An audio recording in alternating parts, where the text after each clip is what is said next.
Bismillahirrahmanirrahim. Assalamualaikum warahmatullahi wabarakatuh. Hamdan wa syukran lillah, salatan wa salaman ala rasulillah. Rabbi shrah li sadri wa yassir li amri wahlul 'uqdatam min lisani yafqahu qawli. Amma ba'd.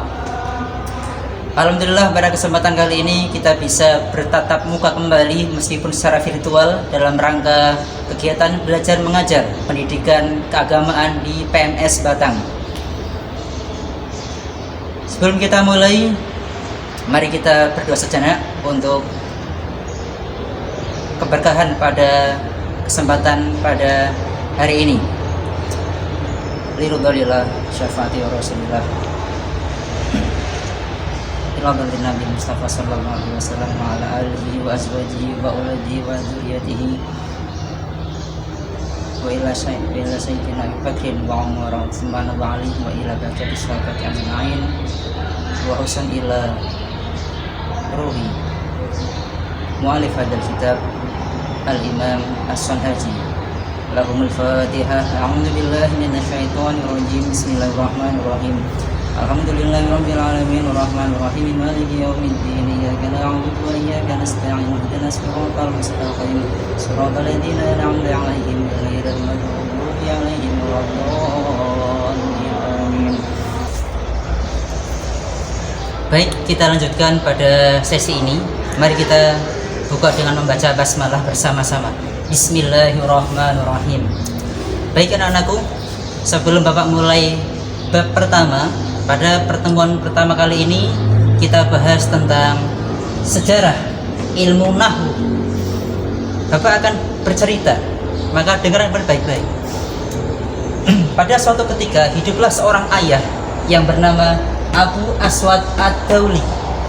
Beliau adalah seorang ahli tata bahasa Arab, ahli gramatikal. Dalam istilah sekarang adalah ahli dalam ilmu nahwu dan sharaf.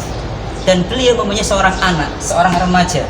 Suatu ketika anaknya pada malam hari berada di luar rumah, sedang ayah sedang di dalam rumah. Mereka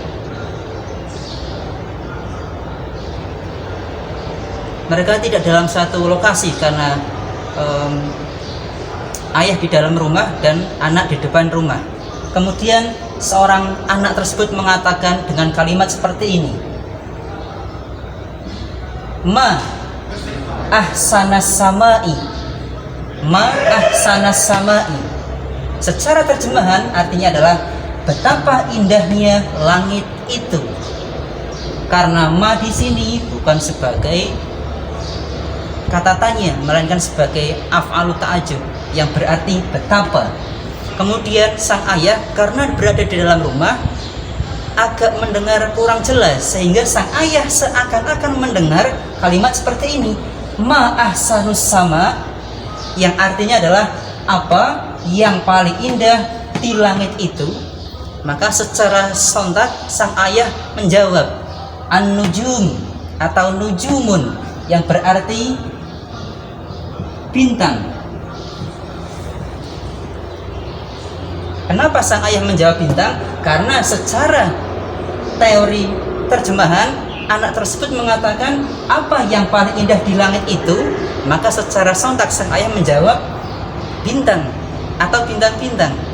Kemudian sang anak merespon, wahai sang ayah, aku mengatakan kalimat tersebut bukan berarti bertanya, melainkan sebuah ungkapan akan syukur kepada Allah Ta'ala, yaitu mengatakan Ma ahsanas samai, yang artinya betapa indahnya langit itu.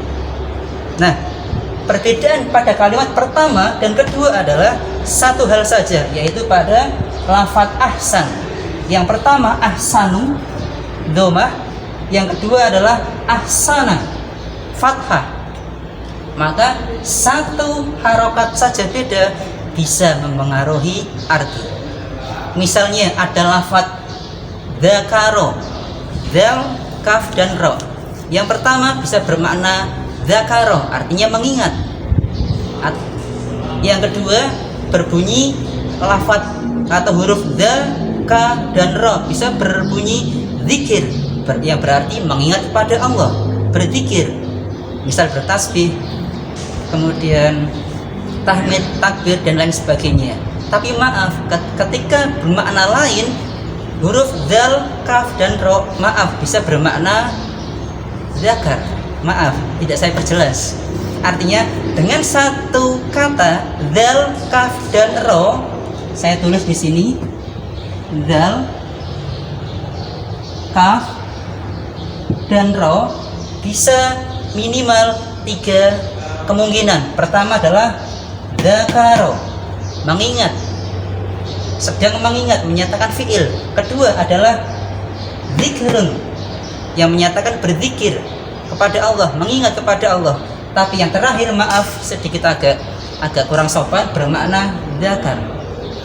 Maka fungsinya ilmu nahwu pada kesempatan kali ini dan sampai nanti kita belajar sampai bab sekian adalah paling tidak bisa membedakan mana saat kapan kita membaca zikir, kapan kita membaca dzakaro, atau maaf, dibaca dzakar. Begitu pula pada kalimat pertama dan kedua ini, hanya satu beda, domah dan fathah, maka akan berubah arti, bahkan terjadi salah paham antara sang ayah, yaitu Abu Aswad Ad-Dauli, dengan anaknya.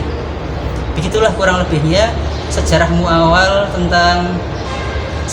mula tentang ilmu nahwu. Kemudian dengan kejadian itu, akhirnya pada masa Khalifah Sayyidina Ali bin Abi Thalib mengutus kepada Abu Aswad Ad-Dauli untuk menyusun tentang gramatikal atau tata bahasa Arab dengan lengkap. Kemudian perjuangan itu dilanjutkan oleh murid beliau yang bernama Imam Sibawayh, dan sampai sekarang berkembang ilmu nahwu yang lain-lainnya. Baik, berikutnya kaitannya dengan materi pada kesempatan hari ini atau kesempatan pertama ini,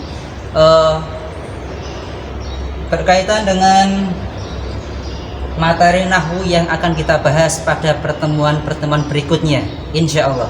Yang pertama adalah tentang fi'il atau kata kerja. Dalam bahasa Indonesia artinya kata kerja, atau dalam bahasa Inggris artinya verb. Kemudian macam-macamnya, di situ ada fi'il madhi, fi'il mudhari, dan fi'il amr. Kemudian yang kedua ada macam-macam isim rafa atau isim marfu. Beberapa diantaranya adalah ada fa'il, nanti kita akan bahas pada sesi lebih lanjut. Kemudian yang berikutnya adalah ada naibul fa'il, berikutnya ada mubtada dan khabar, dan yang berikutnya ada isim kana dan khabar inna, dan yang terakhir ada tawabi. Di situ ada naat, ada atof, ada taukid, dan badal. Nanti insya Allah kita akan pelajari lebih lanjut. Insya Allah semangat dalam belajar, semoga menjadi generasi santri yang sejati, santri masa kini, santri milenial, santri harapan bangsa. Amin, Allahumma amin. Cukup sekian dari Bapak, semoga bermanfaat. Insya Allah kita lanjut sesi berikutnya, dengan harapan tetap semangat dan selalu jaga kesehatan berhubung pada masa pandemi seperti ini. Dan dalam waktu dekat insya Allah kita akan bertatap muka secara langsung, bukan secara virtual. Amin, Allahumma amin. Cukup sekian, semoga bermanfaat. Billahi taufiq wal hidayah wal inayah. Wassalamualaikum warahmatullahi wabarakatuh. Man ana